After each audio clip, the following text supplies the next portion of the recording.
kee kan nuufee darbatteen gattu maqaa keen kan baay'ee atillee yaasistu akka nama miti murtoof hin jarjartu kun warraan geeraa maqaan kee haa ulfaatu Yesuus yaa galatu gara kee kan nuufee darbatteen gattu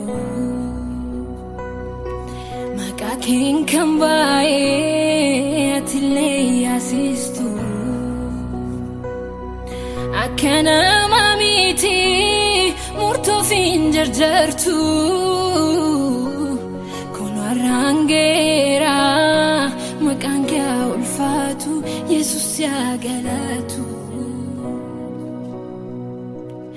ati galchana kooti ati